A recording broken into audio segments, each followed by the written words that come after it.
Welcome to the Team Builder Show, where the most successful team leaders share how to build, scale, organize, and ultimately maximize your sales team results. I am so excited to unpack the 3 most important questions I get when people want to understand what is it like to actually grow a team. And in this case, a team that has done it at such a high level, and they're a husband and wife team. But get this, from 84 transactions 6 years ago to over 3,000 transactions this year with $1 billion in volume. Welcome to the show, hey. Lindsey and DJ. Hey, thanks for having us. I'm so pumped to have you guys. I mean, this is our second podcast. It is. Right? Now we are going behind the scenes, right? With the guru. With the guru. Yeah. I like how you called that out. So first of all, give people some context. Where are you guys from? And then we're going to unpack all the systems. We actually took the time, guys, to really break it down and write out all the systems for you. We're super prepared. We are prepared for you. So Linz, how long have you guys been in the business? Gosh, I was licensed in 2009. And I got licensed in 2006, right before, the good timing. The great, the great opportunity. The great opportunity. Which turned out to be a great opportunity. So. Okay, so I have to say this because there's a behind-the-scenes story with the two of you, and your coach once said to me, "Yeah, I'm coaching this partnership in business, and I think there's something else behind the scenes." I'm like, "What do you mean?" He's like, "I think they might be a couple." I go, "Well, have they disclosed that?" He goes, "No, but they talk like my wife and I." You know who I'm talking about? Yeah. Yes. So when did you guys first get into coaching? So we got in coaching 2015, I believe. I think it was 15. 2015. It was Debbie Holloway did an event in Orlando, talking about teams, and before that we were a team, just us two, and we had an independent brokerage. We wanted to, change the world with leads, systems, and be cool and hip, and we then we went to this team seminar, and we're like, wow, Lindsey, we need to do this team. So we just started building the team one by one, which Brittany was our first hire, which is now the broker of our whole organization. Right. Shout out to Brittany. So first hire day one, and Well, so we actually broke down. I want everyone to listen to this. They went from 84 transactions in 2016, correct? 162 transactions in 2017. That's pretty significant growth. That's all right. Kind of after that event. Then 262, added a net 100, then 459, 262 to 459 to 854 in 2020, which, I mean, I've been your coach now during this process. Right. So I remember, finishing at 854, we wanted to get to 1,000. We didn't get there, but this year you're at 2,687 closed transactions, and Linz, 470 in pending, 470 transactions. You have 470 pending transactions. That's more than you did in all of 2019. I know, it's kind of surreal. It's crazy. And you say you're dreaming. All I hear is, Tom Ferry, you're not thinking big enough, DJ. You're not thinking big enough. And, here we are.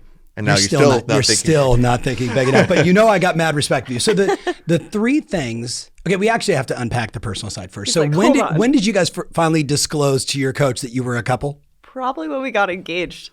Yes. I think that's when the whole world found out we were a couple. Right. We were in New York, and I'm like, I don't want to post this on Facebook right now because, can't we just enjoy this moment? He's like, nah, let's break the internet. I'm like, oh God. Nobody knew because a lot of times when we would go on listing appointments, they would ask, and it'd be funny. It was just kind of this allure, and I think Brittany found out maybe a year. People were like, those two were definitely having sex, but they're saying they're not a partnership. Yeah, and they're like, I definitely can see it. But we always wanted to keep it really professional in the office. Sure. We opened the brokerage in 2013, and we wanted it not to really be about us, I guess. Yeah. Until it was, Yeah, and it's been a great journey. I think you could see I feed off of her energy and vice versa. Yes. It's 100% a yin to the yang, and what she is incredible at, I'm terrible at, and vice versa. And we just always pick each other up. So just naturally, that evolution of partnership to an amazing friendship to an amazing marriage now, and I'm thankful that we're able to disclose it, not keep it from our coaches. And we got to have our coach marry us, which was great. Thanks, Tom. I actually said to someone, oh yeah, I married DJ and Lindsey. They're like, you married both of them? I'm like, wait, I officiated the wedding. It was, I got caught on that one. I was like, yeah, I married my sister over last summer. They're like, that's odd. That's weird. I was like, yes, officiated. Reverend Tom Ferry, in case you're wondering. My card is expired. Don't ask. No longer. Yes, I was done. All right. So do you think Do you think a team to really scale at the level that we're talking about needs to have 2 people in charge? Gosh, I think so. I think you need more than one person in charge, or at least that one person who is in charge open to help, right? Like just knowing their strengths and their weaknesses and hiring to that. Yeah. So, I mean, sure, you could be one person, but no, you're going to need, a community of people behind you. Right. Kind of, And I say this all the time. Like some of my best friends are in some of the greatest teams in the country too, and I watch that. So I'm not saying it can't be done because a lot of people are doing it. Yes. But I think what we've been able to do and how we've been able to do it, it's 2 people that are so obsessed in what we're trying to do and what we're trying to build. Yeah. That we sit around the kitchen table and we talk about it at night. We lay in bed and we talk about it. So you have 2 people always on thinking about things, talking about things, which, if you are 2 different people and you're it's not your spouse, you have to wait till the next morning or you're texting them, and it's not that same, symbolic, relationship that you have that to be able to just 100% focus on whether it's the HR that week or the lead spend or whatever it might be. We can talk about it literally all the time. And we prefer to because that's what we like to do. And it's really all we've ever known, because even when we kind of first kind of teamed up in 2012, it was all we knew. We shared an email, and so I was already kind of responding to things. And because she didn't trust me to manage my own email. Let's just throw that on record. Not because he used to delete, because we thought it'd be important that people actually got responded to. Yes. So, right. Or he used to just delete emails. I'm like, can you just archive that? So I always he's like, huh? And I'm like, you're done here. Okay, so we're going to unpack more of the husband and wife thing, but because there's a lot to unpack there. But I want to jump right into the thing that I think people want the most, which is like help me understand. Like you and I were sort of chatting before, and we're talking about, a lot of people have this sort of myth around teams. Like, well, if I just hire a bunch of people, then it's going to work. And then other people go, well, if I just get a bunch of leads, it's going to work. And then some people are like, I'm going to build every possible system, and then it's going to work. What's the actual order? So that was us. We went to that event. We're hearing about teams. We have teams in our area. There were teams across the country kind of already doing it. And then it was kind of becoming a trendy thing to start a team. And I was just kind of observing what's going on. And I was like, I am not doing it that way. And so what was that way? Just I didn't want to bring someone on into my organization with the thoughts of they're just going to work for me. We're going to split 50-50 and I'm going to give them leads. Yeah. I was like, I can't do that. Or I'm going to have them sit open houses, which a lot of teams back then weren't providing anything. And, unfortunately, still to this day, they're not providing the value that I think a team member deserves with systems and leads. And, because we are supposed to be the rainmakers of making that. We need the business funneling in, just like a restaurant. If I open the doors and I'm an investor to a restaurant, you need patrons to come into the restaurant. Otherwise, that restaurant's not going to survive. Like I don't want my agents or the servers in the restaurant out on the streets like, hey, you guys should try eating here. I'm like, no, I'm going to generate a lot of people coming into the restaurant. And so when we started the team, I want it to be as close as perfect as possible before someone trusts me with leaving where they are and joining our organization, perhaps quitting a W-2 job to be an agent. Like I needed them, to believe in what we could provide. So we did this very slowly. Yes. I mean, I needed it to be perfect. I needed to know exactly how we were going to onboard them, how we were going to train them, how they were going to prospect, what they were going to say on the phone, what systems they were going to use, what do they need to know about the systems, what do they not need to know about the systems. Like, don't even bother clicking here, just do it this way. And so it wasn't until I had all of this fully documented in Google Drive, right? Like the whole business is there. And that is when we brought Brittany on. I was like, hey, we're at this point. I think it's tight. Let's bring on one agent. And for context, where were you transaction-wise on this list? When did it take place when you finally went I'm ready? That was 2016. 2016. We attended the event in 2015. We did some we did some coaching. Yep. And they were like, you have to do this, and all of these things, these wonderful things. And we literally took everything that the playbook of what Tom Ferry coaching was, the 9 to 11 time blocking, the 100 calls, the conversations. We do that to this day. We still do that. We have the same accountability. Script practice, everything is tracked and measured. Everybody's transparency. It's so predictable. I know when someone comes onto my team that I know I can protect them. I know they're going to feel safe. They're going to feel financially secure. Because I already know if they do all these things, it's a guarantee. Right. And I tell my recruiters and everybody this. I would hire anybody's mother, sister, brother, and I would say, if you come in and you do this and follow this path, it's a guarantee for success. Yeah. But there has to be a willingness to work. Well, yeah. Right? No, because a lot of people forget. they forget that part. Okay, but let's go so back. to unpack that, too, and Yeah. I think it's important for everyone to hear these numbers, which it's incredible. It's surreal to me most of the time. Still, And the numbers really correlate from like core, elite, team plus I know. coaching. It's crazy. There's that coaching. Well, I think it's all exposure for the two of you. For You sure. just kept getting more exposed to, well, if they can do it, and I can do it. can do it. Wait, you guys did that? Mark Patterson was able to do that? Kyle did this? Yeah. Okay, I can do that. it's great. we can all do it. Right. But then we all helped each other do that too. Mark Bingo. and her, and myself and Kyle. Right. We still all talk all of the time. But I think what everyone needs to understand is what she brought up, and it is patience. We were patient in the process of making sure the foundation was laid correctly, and still to this day, we are super patient before we make any decision. Right. However, we're very pivotal, and we'll make a decision very fast. Once you make it, though, it's gone. As your coach, the one thing I noticed when you guys make a decision, it's all in. Yeah. I mean, I sit there and I get to anything. work. You know what I Right. mean? Like as soon as we're like, this is the way we're doing it, I'm like, all right, like let's go. Okay, so literally we're timestamping this for YouTube. So let's talk about people systems. Okay. So I want to know hiring, onboarding, training, and then overall communication. Okay. Right. So talk to us about, from a systematic standpoint, how many agents will you hire this year? Like 2022. What's the goal? 2022, we're shooting for a goal of 300 agents. So we're going to try to onboard 220 agents this year. Okay, so hire 300. Retain, you'll have some fallout. So we want to retain, 240 of that. So Okay, you'll have six. So that's a lot of people. So if I'm listening to this right now, I'm thinking to myself, where do they get their leads? Mm-hmm.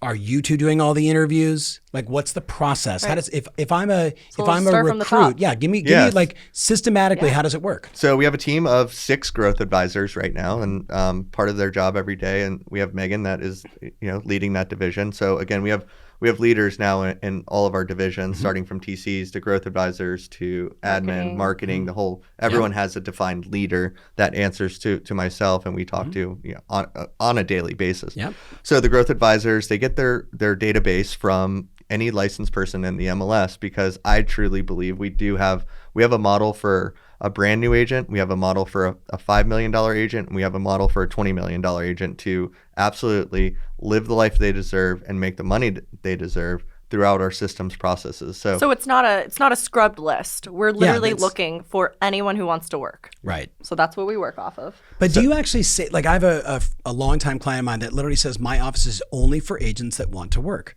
That's it. And his per person productivity is off the charts, but he could probably recruit 1,000 agents.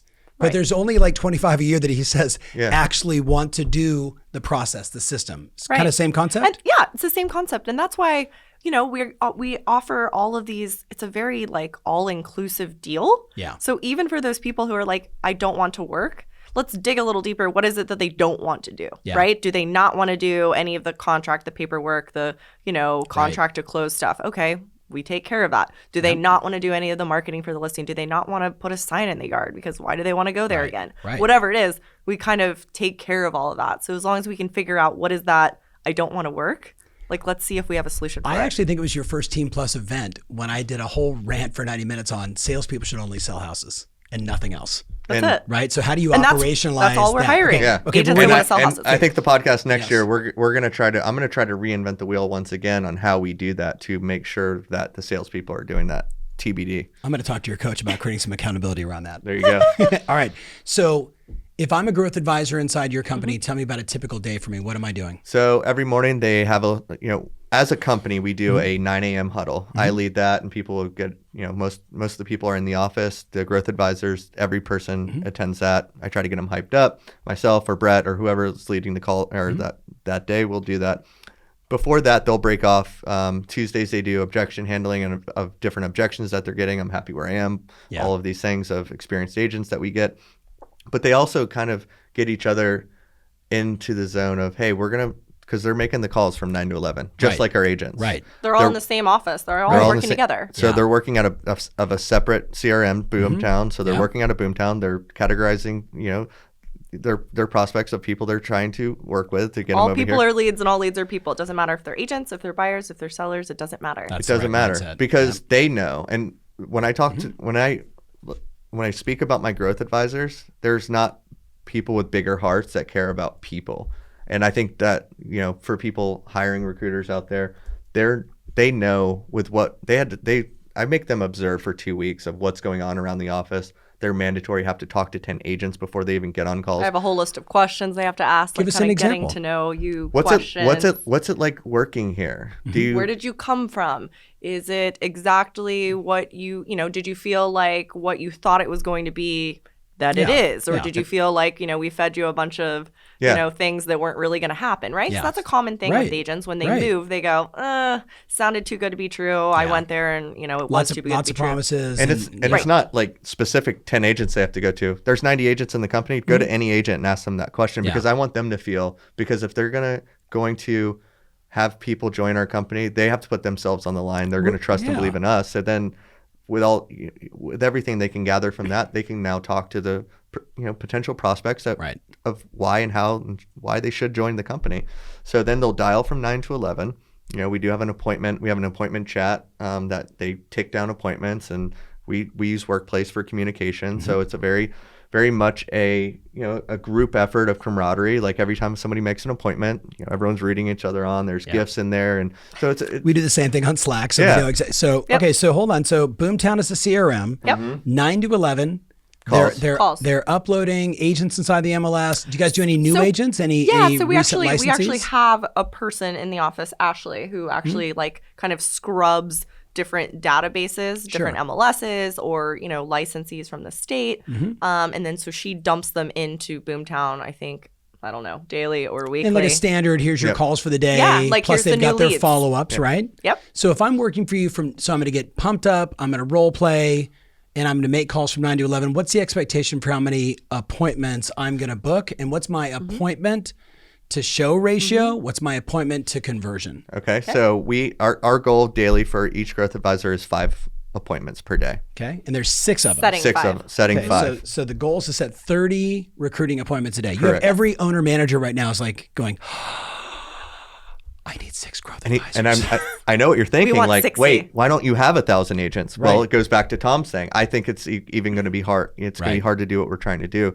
But we're getting in front of people, and we know what I know what the agents are thinking, what they're doing right now.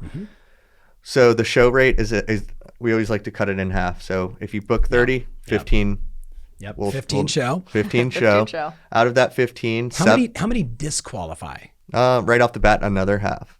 Okay, so 7.5. 7.5. Let's call it 7 I can't. left. And we're in a full time model right now that you have to do things, and they might need a part time job. They might be, mom that has 3 little children, and which is great. Yeah.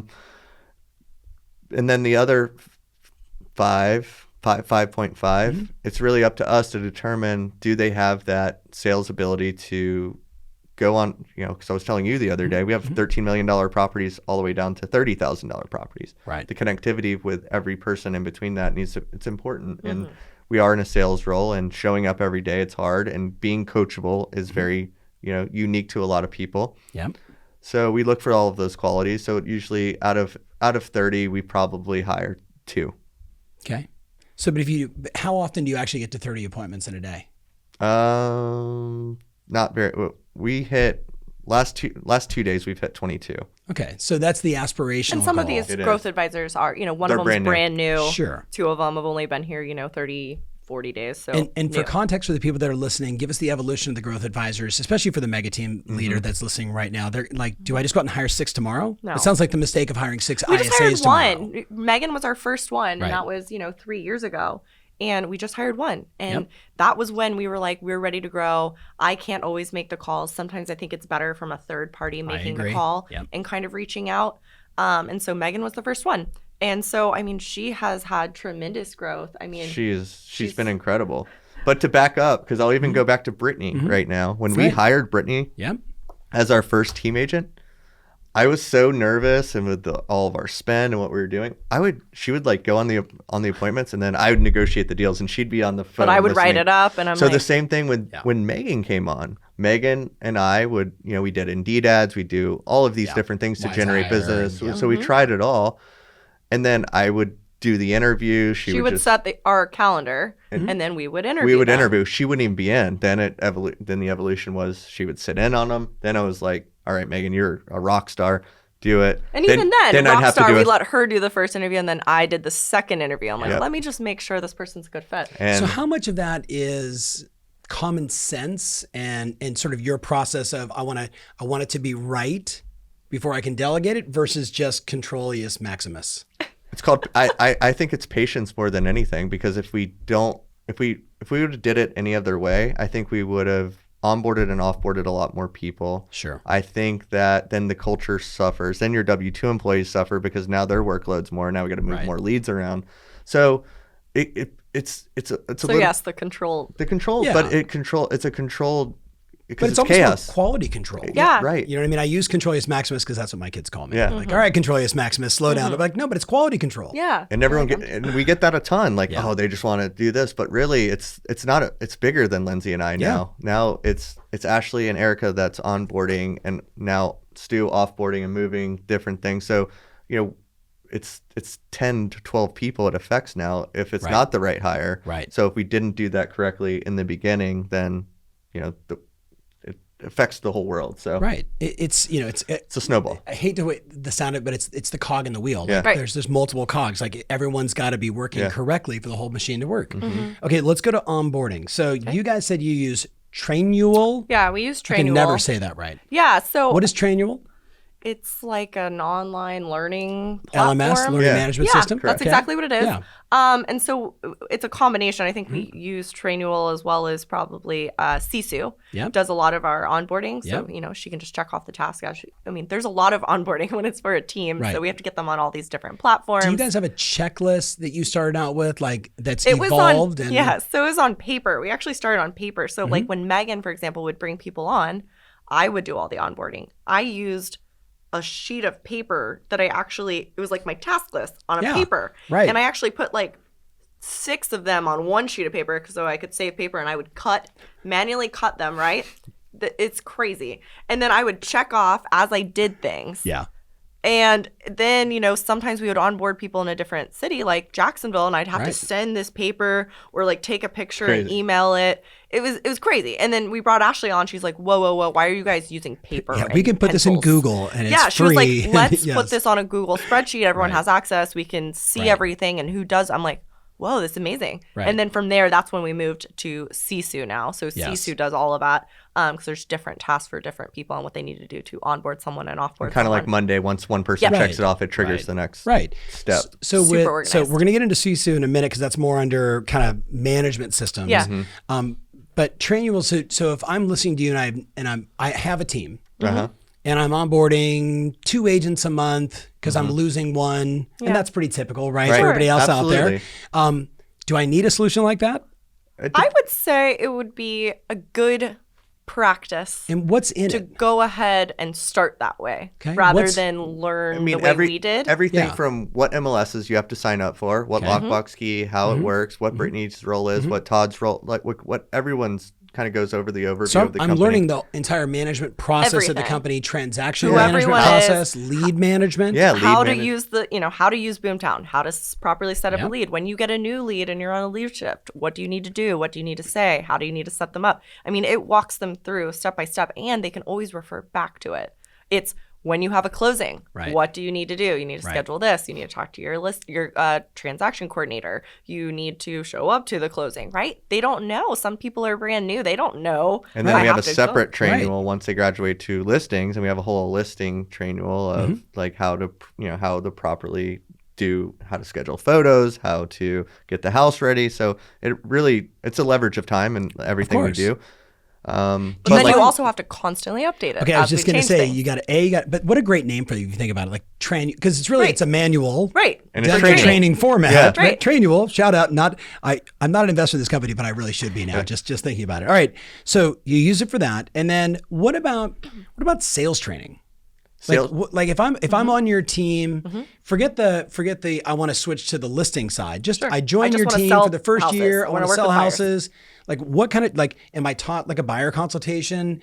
Am I just answer the phone and book the appointment? Like what's the process? Yeah, what do I learn? So we start everyone off. So you get the training, and there's some basic stuff in there, some different podcasts and everybody Scripting. Because we're in Team Plus, they get access to the back end of Tom Ferry. Yep. A lot of good resources. So we have different ones that they should go to and different things they should listen to.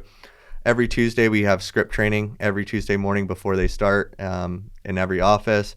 Every Wednesday, we're adding classes constantly for the changing market. So we have ongoing classes now 4 days a week. And we have 3 offices, Jupiter, St. Augustine, and Jacksonville. And just continuously training on all of that. But before they get on leads, like a new inbound leads, they're working on a database of leads that might have registered 3 to 4 months ago. So they're actually getting their phone skills by dialing, because we have 135,000 leads in our database right now. Some of them. Some people just fainted as they heard that. Yeah. So I mean, you can think there's plenty. So they're they're calling 100 people a day just to kind of get their phone cadence up, getting their confidence up. What do you ask them to say? Do you know the script? But it's going to sound bad, but I do not know the script. I actually just rewrote the script for the inbound. Okay.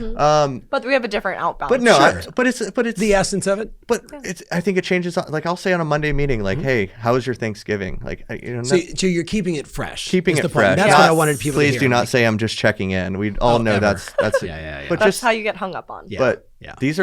we do no outbound calling, no circle dialing like that right now. As a lead form. Except for a new agent that's joining, you're going to call existing leads. But they Existing try and registered. activate So they them, raised yeah. their hand. They were hand raisers. Yes. They went to a specific property on Zillow, Realtor.com, or Google. So in my opinion, if in this day and age, if you're going to raise your hand, probably a decent lead. For sure. Because of how many new agents we have come in. Like I tell them, they always pull out somebody and work with them from those calls. Right.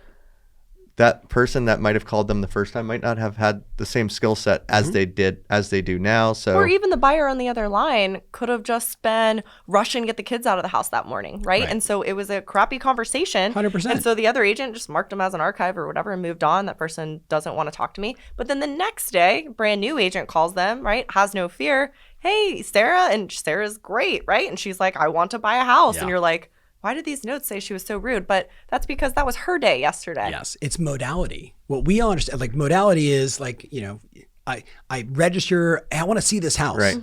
And then like 20 minutes later, the agent calls me and I'm in like pickup line to pick up my kids from like, elementary school. I could talk and 20 you call minutes me and I'm ago. like, hey, I can't talk right now. Click. And they're like, totally Trash. rude jerk. Right. Right. And then I'm like, how come that agent never called me back? I want to buy a $5 million house. or Right. Modality is I'm in pickup line. And that's like, why I'm we in the have grocery store. all of these systems in place to where we are constantly reaching out to these people all the time Yes. at all of these different times in the day, whether it's drip campaigns or automations or manual calling or manual texting. You've already led me right into where I wanted to go next. Well, can I touch on this? Because Please, I think please. timing's so important for the growth advisors too, because a lot of people will be like, wait, there's only 11,000, 12,000 agents in all of Northeast Florida, and you're making that many calls with that many growth advisors. Even with agents, that agent that might not be interested right now, 3 months later, timing is everything. Who knows 100%. what's going on? 100%. Just like I And said, it's- people are leads and leads are people. It's all the same. It's all the same. So you might, have that conversation that they might be open to 15 minutes of their time just to hear. And I don't think, when we have 50 coming soons at all time and we know about the properties that are hitting the market, it's not a bad thing to come in, meet us, understand what we do. Right.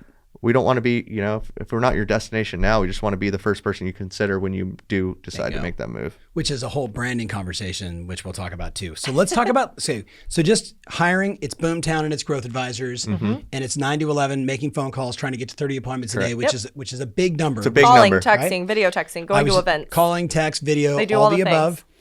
Onboarding and training through Trainual plus Sisu, because they've got the checklist in advance. Thank you guys so much. Hey, listen, make sure you like, share, comment. You can follow, if you just Google, you'll see they're everywhere, right? Whether you like it or not, if you click on something, they will follow you around too, because they do all the same stuff that I do. We'll find you. Yes, but thank you guys so much. We'll see you soon.